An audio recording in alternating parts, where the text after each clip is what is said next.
আসসালামু আলাইকুম। গল্পের আলাপন চ্যানেলে আপনাদের স্বাগতম। পড়ছি পুষ্প প্রণয় ধারা, পর্ব ২৫। বেশ অনেক দিনই বয়ে গেল। সকালবেলা চেয়ারম্যান বাড়ি মেয়েরা ভীষণ ব্যস্ত। ইরা নাস্তা বানাচ্ছে, রুটি বেলতে পারে ইরা, কিন্তু প্রথমবার রান্না করলে যা হয় আর কি। খুন্তি বেটা অবসর নেওয়ার কোনো স্কোপ নেই। আলু ভাজি কম, ভর্তা বেশি লাগছে। সবাই একসাথে খেতে বসেছে। ইরা বেশ করুণ দৃষ্টিতে তাকিয়ে আছে সবার পানে। শিহাব চেয়ার টেনে বসতে বসতে দৃষ্টি যায় ইরার দিকে। খুব তড়িঘড়ি করে রুটি ভাজে প্লেটে নেয়। প্রথম টুকরো মুখে দিতেই বলে ওঠে, মাশাল্লাহ, বাজি খুব ভালো হয়েছে। তখনই পাশে থেকে কামাল সাহেব বলে ওঠেন, বুঝেছ এতদিনে? গিন্নির রান্নার টেস্ট আলাদাই হয়। হঠাৎ ইরার মনে পড়ে, এই কাজটা শিহাব প্রথমবার না। সবসময় ইরার ভুল কাজে এভাবে পাশে থেকে উৎসাহ দিত শিহাব। ইরা তাকিয়ে থাকে শিহাবের দিকে। এখন যদি ইরার তাকানোর মানে অন্যরকম হয়, তাহলে কি ইরা কোনো অপবাদ পাবে? রান্না চলছে। খাদিজা খুব যত্ন সহকারে রান্না করছে। তার পাশে নুসরাত তাকে সাহায্য করছে। ইরা আর লারা মিলে সালাদ কাটছে। ইরা লারার দিকে তাকিয়ে বলে, আচ্ছা ভাবি, আপনার দেবর কিভাবে আমাদের বিয়ের জন্য সবাইকে রাজি করালো? লারা ইরার দিকে তাকিয়ে বলল, তোমার তো জানার কথা। বল বলেন না ভাবি। লারা বলতে শুরু করে, ভোর ৫টা হবে, ভাইয়া বাড়িতে আসে। এসে বাড়ির সবাইকে ডেকে পাঠান। তখন সাইফুল কাকাও বাড়িতে ছিল। সবাই অনেকদিন থেকে বিয়ের কথা বলছিল, কিন্তু ভাইয়া রাজি হয়নি।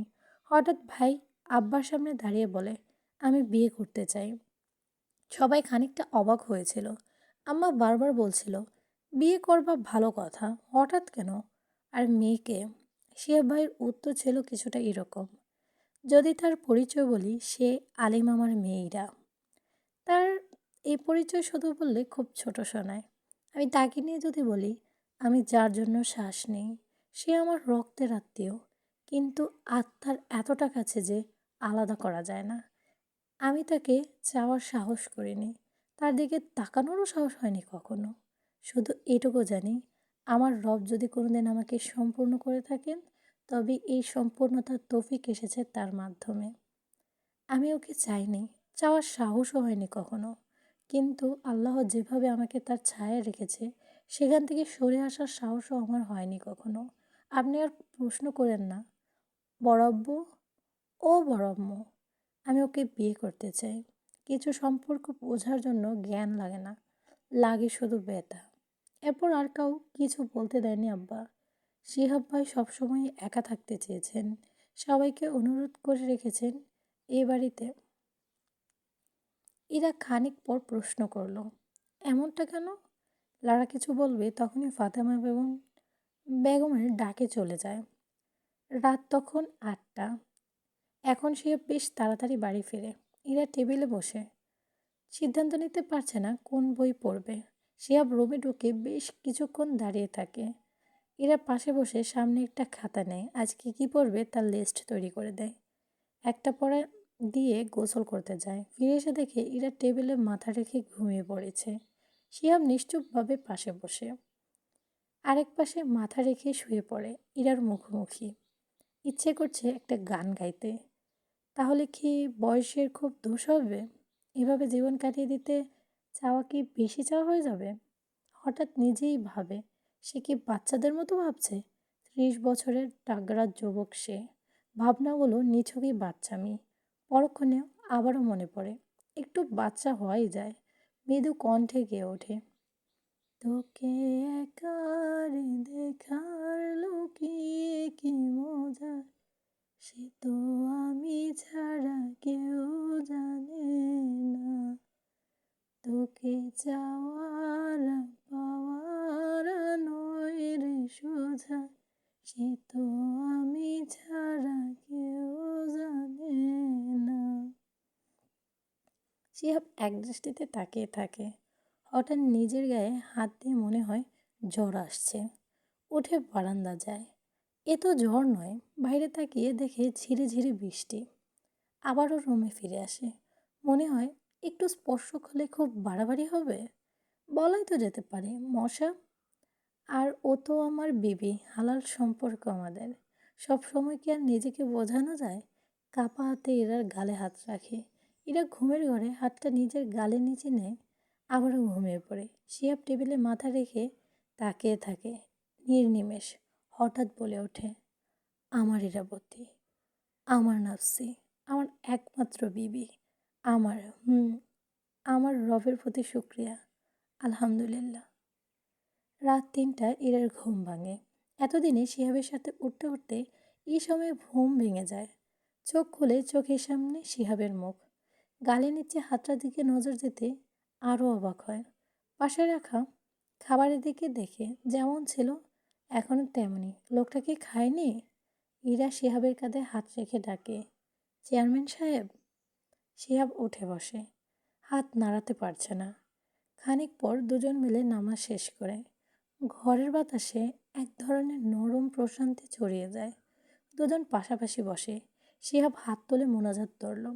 তার ঠোঁট নরম, শরীর কাঁপছে, চোখের কোণে ক্লান্তি, কিন্তু পবিত্র এক নিবেদন। মোনাজাত শেষ করার আগ মুহূর্তে এরা ধীরে শিহাবের হাত থেকে দোয়াটা নিজের হাতে নিল।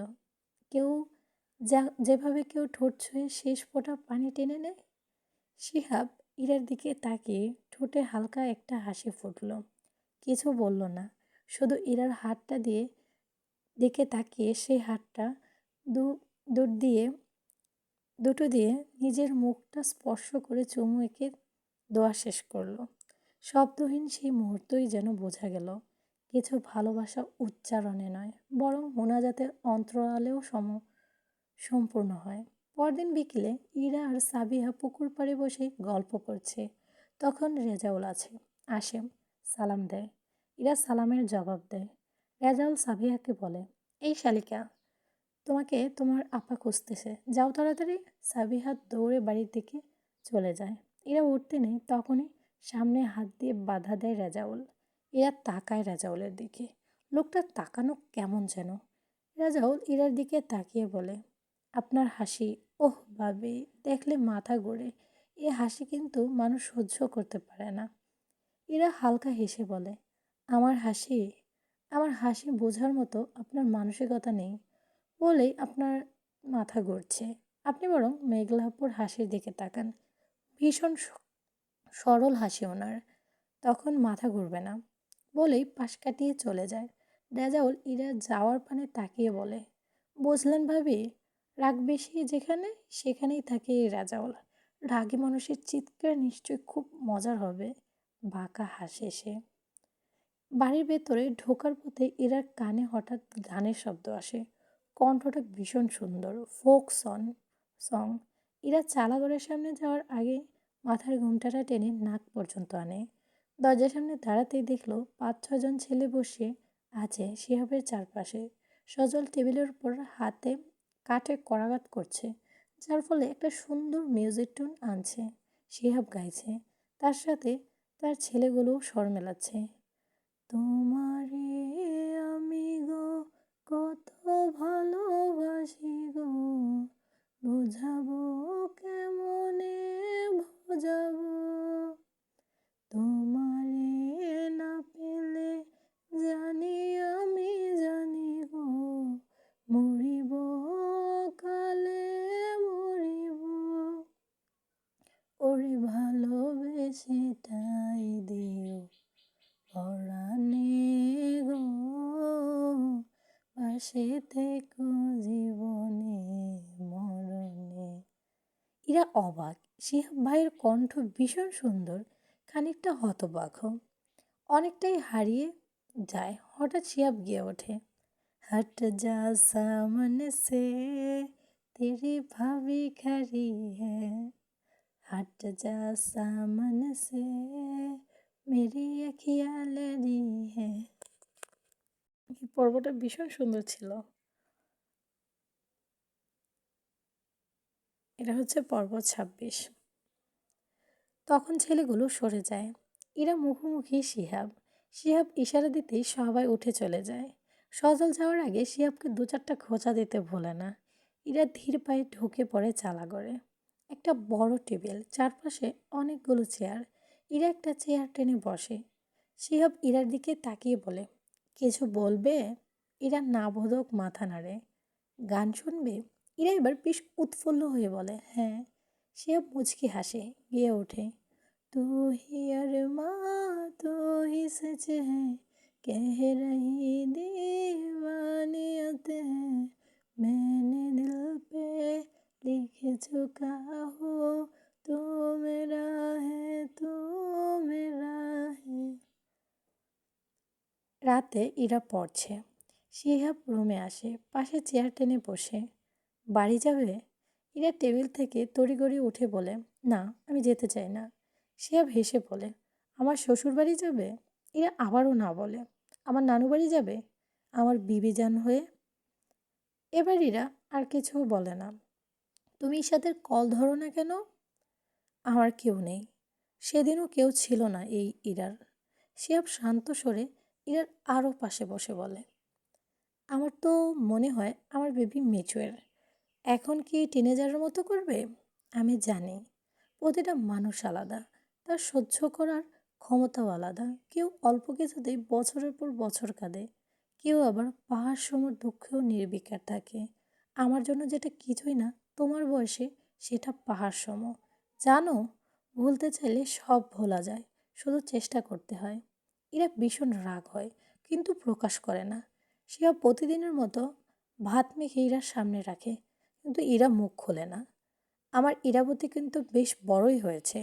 আজকাল রাগের সময়সীমাও বাড়ছে। এরা সাথে সাথে মুখ খোলে। এবার বলুন, রাগ কী এবার বলুন, রাগ কী নিয়ে? আপনি আমায় ওই বাড়িতে রেখে আসবেন? আমি কি কিছু করেছি? শিহাব অনেকটা জোরে হেসে ফেলে। এরা চোখ ছোট ছোট করে তাকায়। শিহাব হাসি মুখে বলে, পাগলও তো নিজের বোঝ বোঝে। তুমি কি আমাকে এর থেকেও বেশি বোকা ভাবছ? ইরা খাবার শেষ করে হঠাৎ খুব আগ্রহ নিয়ে জিজ্ঞাসা করে, প্রেমে পড়েছেন কোনো সময় চেয়ারম্যান সাহেব? প্রেমে পড়িনি, মায়ায় পড়েছি, একটা বাচ্চা মেয়ের। আপনার প্রেমে কেউ পড়েছে? বিয়ে করতে চেয়েছে অনেকেই, কিন্তু প্রেমের কথা, ভালোবাসার কথা শুধু একবার তোমার মীরা আপুর দিকে তাকাও। এরা হতভম্ব হয়ে যায়। মীরা আপু? কিন্তু শিহাব ভাই, আমি তো কখনো ওনার চোখে ঘৃণা দেখিনি আমার প্রতি। শিহাব অমায়িক মুচকি হেসে বলে, সেটা আমিও করিনি। ভালোবাসার সাথে ঘৃণার কোনো আনাগোনা নেই। বাহ্যিক উন্মাদনা সবাই লক্ষ্য করে, কিন্তু ভেতরের উন্মাদনা যে কতটা ভয়ঙ্কর তা বোঝার ক্ষমতা কারণেই। আপনি মীরা আপুকে কেন ভালোবাসেননি? হায় আল্লাহ! আপনি তো কোনোদিনও আমি তো কোনোদিনও এভাবে ভাবিনি। শিহাব হাত ধুয়ে এসে সামনে বসে। মায়ায় পড়েছি বলেছি তোমায়, তুমি হয়তো শোনোনি। এরা খানিকটা রাগী গলায় বলে, আপনি একটা বাচ্চা মেয়ের মায়ায় পড়লেন, কিন্তু একটা মেয়ের গভীর ভালোবাসা গ্রহণ করলেন না। শিহাব ইরার দিকে আরও ঝুঁকে বলে, মেয়েরা তো ভালোবেসেছে। আমি তাকে পুষ্প প্রণয় ধারার মতো ভালোবেসেছি। পুষ্পের মতো কোমল আমার প্রেম, প্রণয়ের মতো তীব্র, গভীর আমার ভালোবাসা, আর ধারার মতো বহবান, যার শুরু আছে কিন্তু শেষ নেই। এ দীর্ঘশ্বাস ফেলে বলে, আপনি তো তাকেও পেলেন না। শিহাব ইরার দিকে তাকিয়ে শুধু বলে, তুমি ঘুমাও। এরা ভীষণ কষ্ট হয়, চোখে পানি চলে আসে। মনে হয় শিহাব ভাইকে তাকে একটু ভালোবাসতে পারতো না। অন্ধকার রুম থেকে ইরা বারান্দায় চলে যায়। রাত তখন গভীর, কেন জানি ঘুম আসছে না। ইরা কাঁদে, মনে হয় নিজেকে মুক্ত করতে গিয়ে শিহাব ভাইয়ের জীবনটাই নষ্ট করে দিল। আম্মু আমায় নিয়ে যেতেই পারতেন, এত কলিজা পড়ছে কেন? অর্ণব ভাই তো তাকে ছেড়ে অন্য মেয়েকে বিয়ে করেছে, তখন তো এমন লাগেনি। তাহলে কি ইরা চেয়ারম্যান সাহেবকে ভালোবেসে ফেলেছে? মীরা আপুর মতো ভালোবাসা? ঠিক তখনই রুম থেকে ইরার মোবাইলের মেসেজ টোন বাজে। মেসেজ এসেছে। হাতে নিয়ে খুলতেই লেখা, শুনছো মেয়ে, তুমি কিন্তু আজ সত্যিই প্রেমে পড়েছ। বুঝলা বন্ধু, ঘুমাও। পৃথিবীর সব প্রেম অসম্পূর্ণ থাকলেও তোমার বন্ধু তোমার প্রেম অসম্পূর্ণ হতে দেবে না। ওরা সদাগর বাড়ি ফিরতে ফিরতে বিকেল হয়। সবাই বললেও ইরা নিজের রুমে থাকতে চায় না। ও তো জামাই নিয়ে এসে আসেছে ও তো জামাই নিয়ে আসেনি, শিহাবের বউ হয়ে এসেছে। শোকিয়া ইরাকে জড়িয়ে ধরে গালে চুমু, গলায় চুমু আঁকে। আকলিমা তো কান্নায় একাকার। ইরা বিষম তারা। মীরার সাথে কথা বলার তীব্র কৌতূহল ওর ভেতরে জমে আছে। ইরা দ্রুত ফ্রেশ হয়ে আকলিমার কাছে থেকে জেনে মীরার ছাদে। আকাশ মেঘলা, বৃষ্টি নামবে নামবে ভাব। বারবার বিদ্যুৎ চমকাচ্ছে। ইরা মীরার পাশে গিয়ে বসতেই মীরা দৃষ্টি দেয় ইরার দিকে। দেখা মাত্রই চিৎকার করে জড়িয়ে ধরে। কেমন আছোস? ভুলে গেছিস শ্বশুর বাড়ি গিয়ে? শিহাব ভাই আসেনি? সব গল্প শুনবো। তুই একেবারে 3 মাস কিভাবে থাকলি? ইরা মীরার চোখের দিকে তাকিয়ে থাকে, কিন্তু মুখে কিছুই বলে না। মীরা হালকা ঝাঁকিয়ে বলে, কি হয়েছে ইরা? এভাবে তাকিয়ে আছিস কেন? ইরা এবার আর নিজেকে ধরে রাখতে পারল না, কান্নায় ভেঙে পড়ে। আপু, স্বাভাবিক থাকো।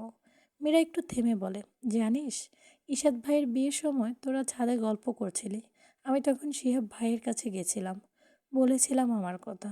আমি জানি ওনার তোর প্রতি তোর প্রতি আত্মার যে গভীর আকর্ষণ। এরা এক মুহূর্তের জন্য শ্বাস নিতে পারছে না। চোখ দুটো না চাইতেও বড় বড় হয়ে যায়। চোখে জল যেন আর বাঁধ মানে না।